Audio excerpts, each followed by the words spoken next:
This is the 3K06A Kriesler.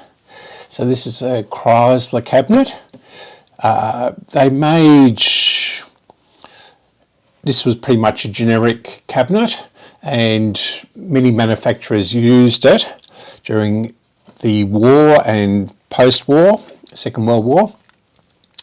This one was apparently made in 1940, although I'm not 100% sure on that. It's got the original knobs on it, and the tuning doesn't work, so the string will have to be restringed. It's a little bit mottled, so it's not a perfect cabinet, but these don't come up very often, and so I probably paid over the odds for what it is, but yeah. So round the back, we've got the wave switch.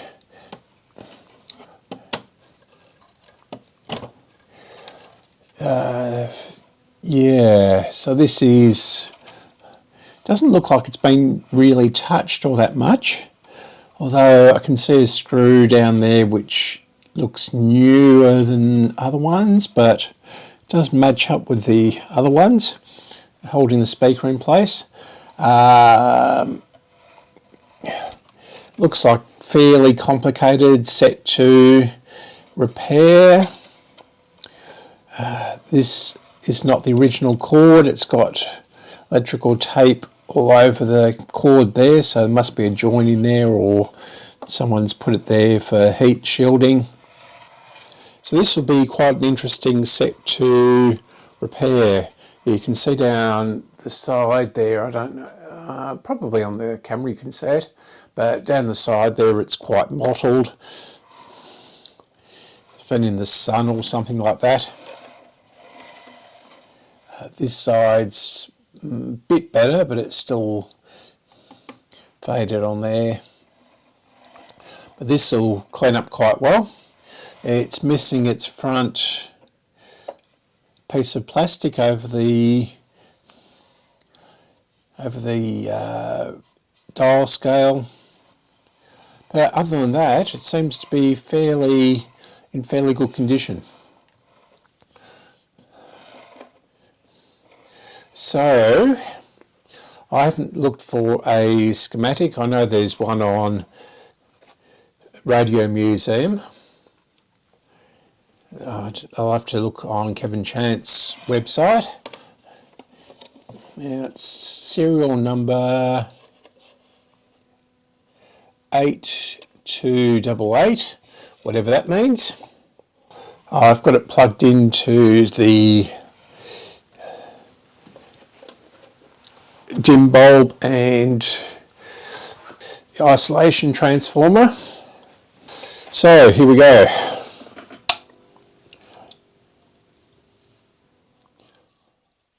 So that's 80 volts.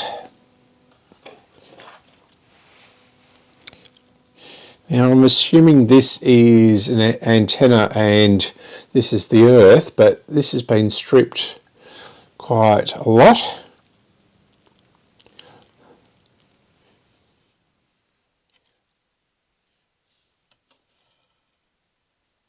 Okay.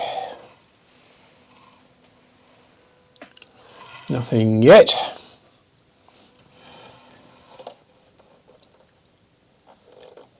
It's quite stiff.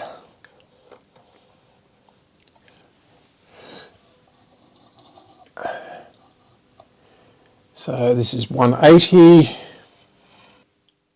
We've got our rectifier glowing.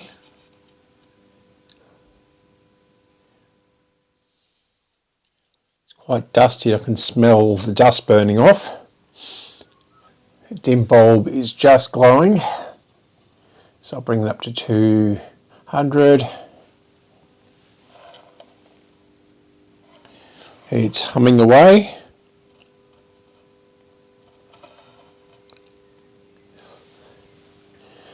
Okay, 220.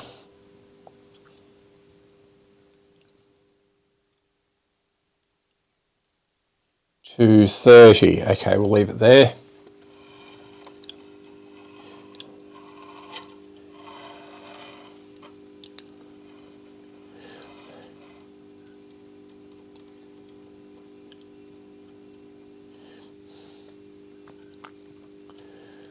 Okay, so nothing is getting through from the EK2.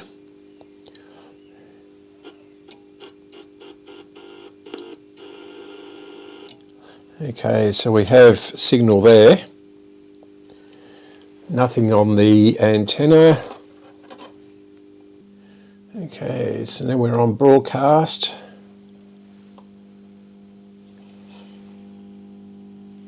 Can hear a little bit of static.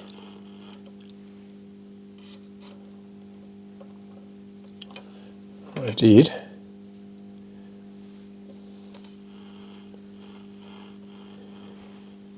Of course, I can't tune it. Yeah, so it is working. Okay, so what I'm going to have to do is take it out the cabinet by the looks of it and see what's going on. There's no way of tuning it manually because I can't get to the tuning coil, which is buried down behind this by the looks of it, maybe. It definitely sounds like the electrolytics, etc. need to be replaced, but we'll see how we go with that. Okay, so I've got the 4 screws out of the base and taken the knobs off, which were quite easy to do, and we'll see if this comes off easily. Okay, now, alright, so the speaker is connected to the cabinet. Oh, this looks very, no it doesn't. Now the first thing we'll do is we'll take this away. Oh, okay, so there's a metal clip holding it there. And right, so we'll put this somewhere safe. Up there for the time being. Right, yeah, so the dial cord is definitely kaput. So that, yeah. So this is definitely going to need a recap. So that looks like,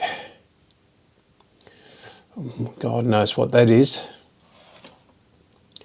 I can't quite read that. That'll have to go. Looks like there's one buried down in there. There's that one. That one looks okay. It's a Phillips mustard cap. This one,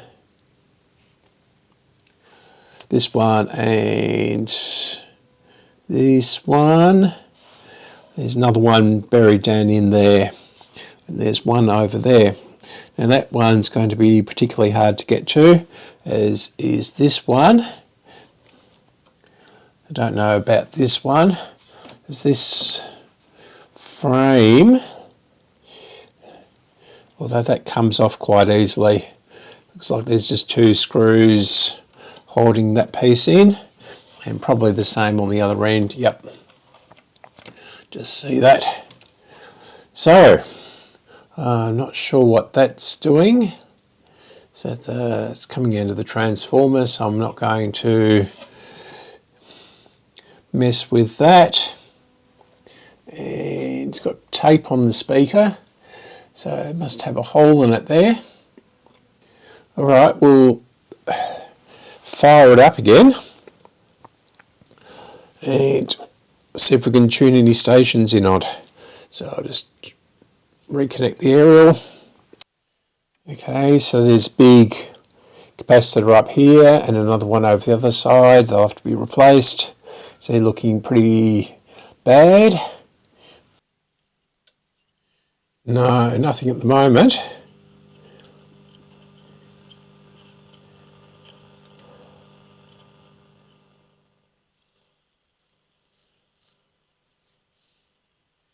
Now, okay, so what I'm going to do is turn it off, wait for a few seconds. It's a pretty complex unit actually. It's really quite amazing how this has been designed. It's a wonder they continued this during the war.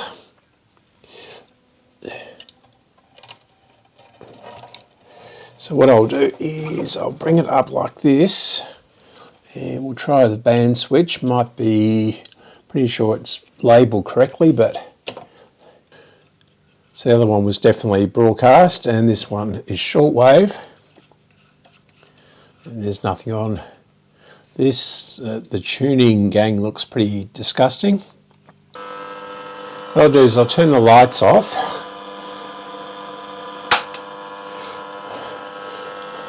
See, they cause quite a bit of interference. Sounds a bit better. I better pick up something now.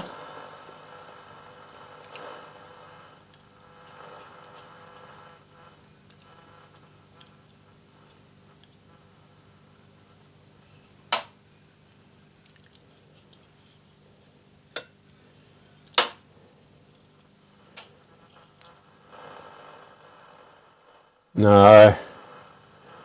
Okay, so I'm going to start to recap it probably tomorrow. So I've done about as much as I can do in a day. And I'll be back after that. Okay. It suddenly decided to work. And this is a pretty strong station, so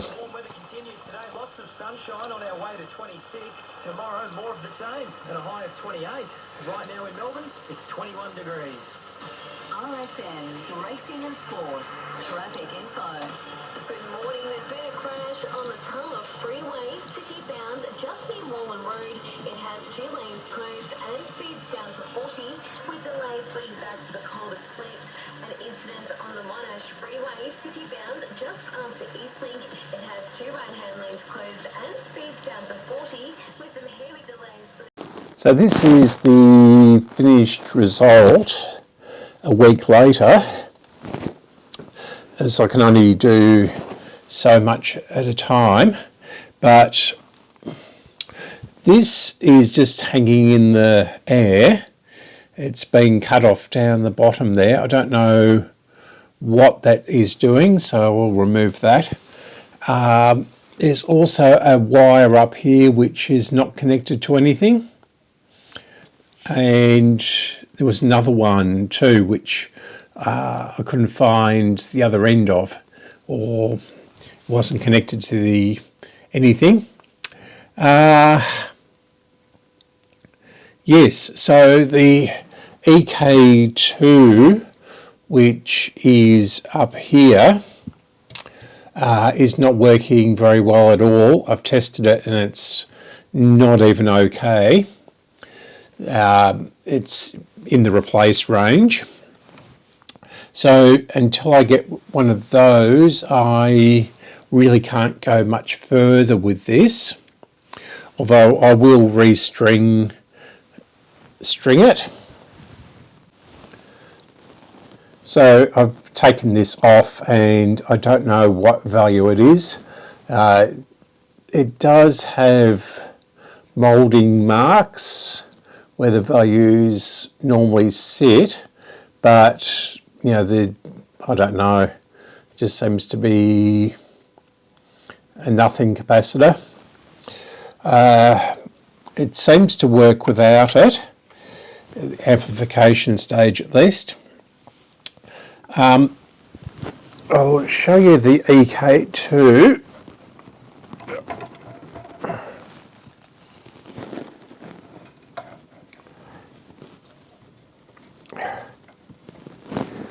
Which is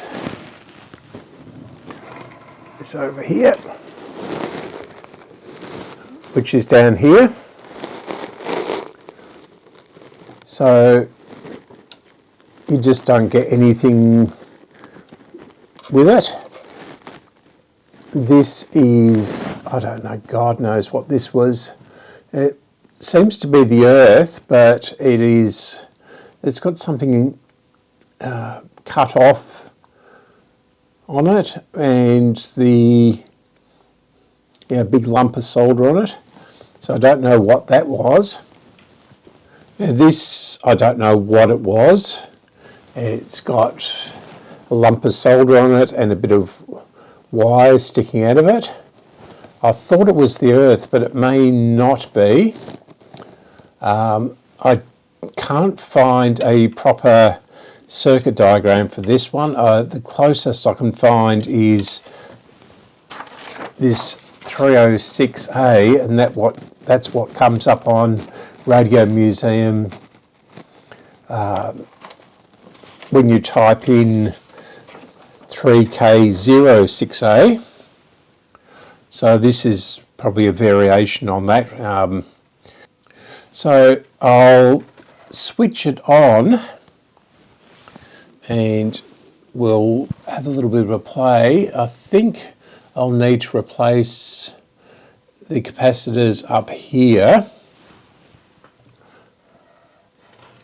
because they're looking pretty bad, but I don't know what values they are. Although they wouldn't have very much voltage on them. I mean, this is just terrible, the wiring down here, it's just all exposed and lumps of solder. So we don't have anything here, but we do have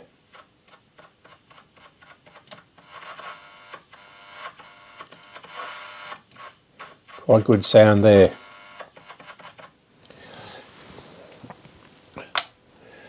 The 80 is original. Well, probably, yeah, maybe not original, but it's the correct valve. It's been modified for a 6V6. It should have a 6YCG or a 6Y8CG. And the 6.8 is original, or the 6A8 I should say is the original valve, and the EK2 is original. So I don't know why it's got 6C8G up there. It's a bit of a bizarre radio, this one.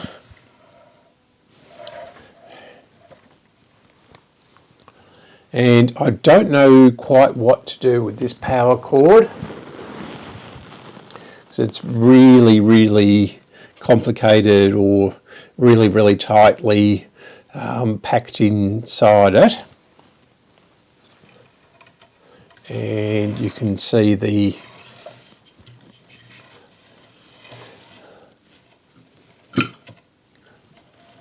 oops.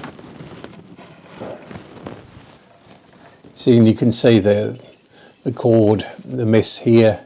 Yeah, it's been tied up. Okay, so until I get the EK2 or EK32, I can't really do very much.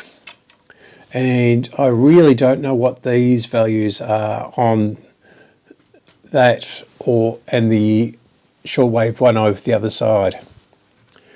Okay, now this is going to be very, very quick because I have to go out, but this arrived this morning or just before, so I'll open it up and we'll test the little Kriesler valves, and we'll see if this is actually the problem with it. It's an EK2G, and I also ordered the magic eye. Right, here we go. So, a quick look here. I'll just do this off camera.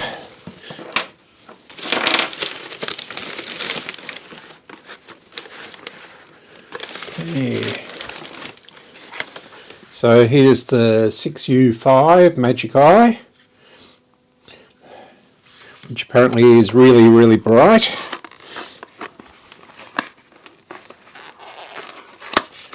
And here's the EK2G.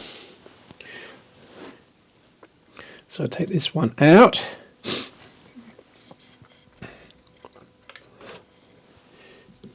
So that one was not testing very well at all. And pop this one in.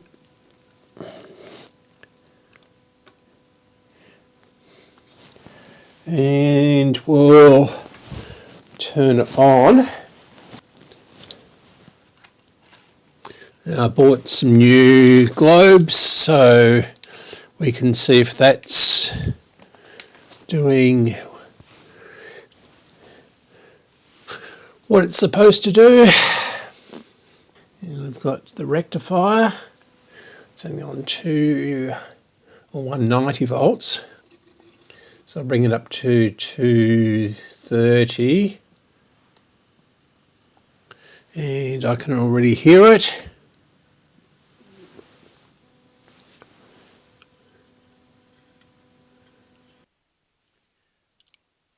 It's static.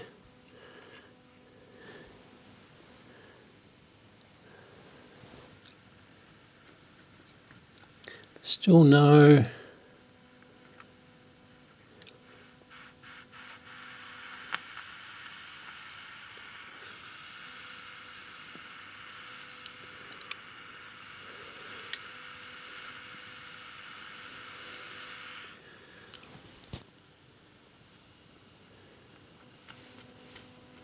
Okay, right, so we seem to have a bad connection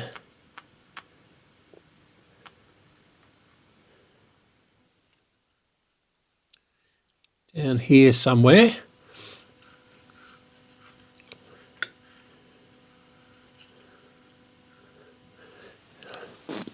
And I've replaced the capacitors up here, so they're not a problem, and it's got continuity all the way through it.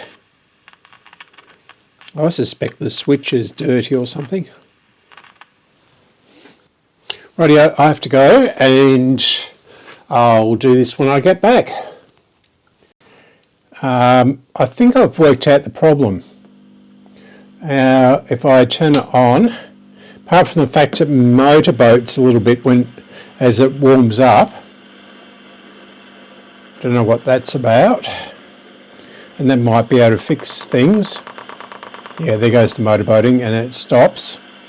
So I've got 600 kilocycles going into it, and here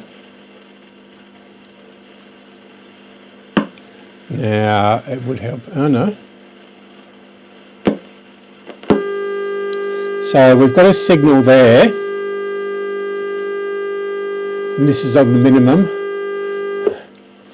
and nothing here, or a very weak signal here.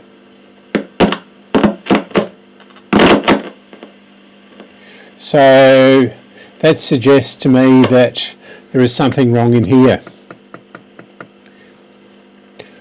Now, I did get this working by lifting up this plate here. It is actually insulated, and that got the 600 kilohertz working. So that's going in through the aerial. So what I might do is turn off the signal generator, and we'll see if we can pick anything up.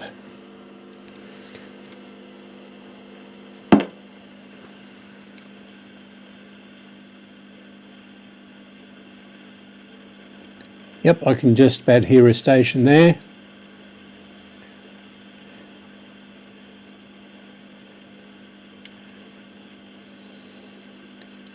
That needs a pretty strong signal to be blasted into it. No, that's interesting. Let's try turning this up a bit at the risk of blowing my ears up. We should be picking up the lights at least.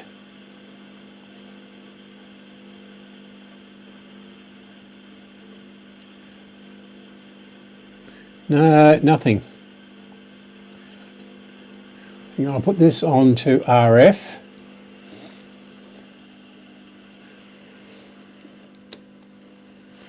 See if that does anything.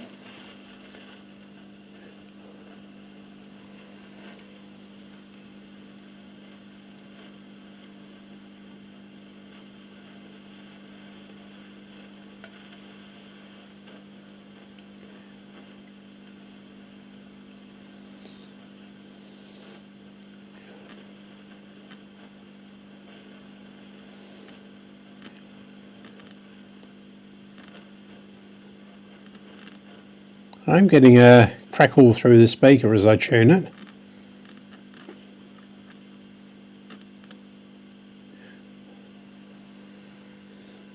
Wonder if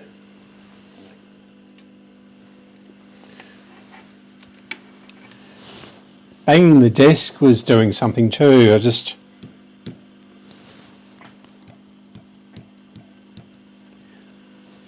It seems to have stopped that. If I press there,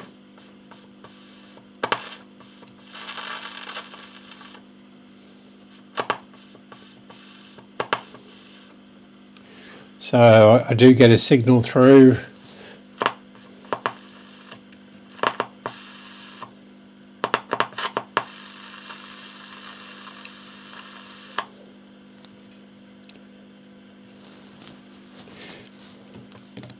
Try turning this a little bit.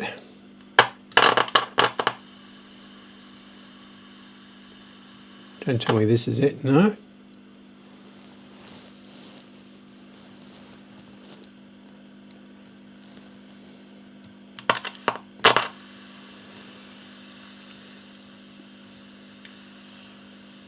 No, still nothing. Okay, I'm giving up on this radio today. I've spent about an hour on it. So what I want to do is try the magic eye on the other one and we'll go from there. Let's scrap that for the time being. I'm going to have to put a different socket on this or get another valve because this is not the right socket, and yeah, and it's not a tubular one, it's one of the hipped ones. So yeah, it's got to go into this part here. And I don't think that's going to work. Oh, I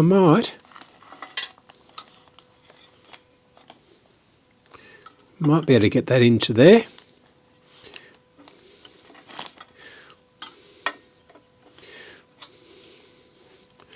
Do I dare try? Yep. So it does go into there. And yeah, it's adjusted right back. As you can see, this is a very nice dial glass, but it's pretty filthy dirty. And this is all in bits. So that connects in somewhere or other, and yeah, this is the grill for the bottom of it, and this is the speaker, which works quite well. So yeah, this is my semi-working radio collection. So this one needs a new output transformer,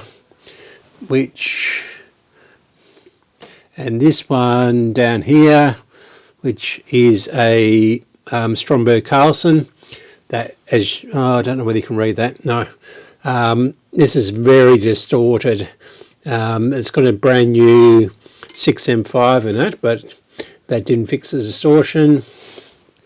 And what else can you see?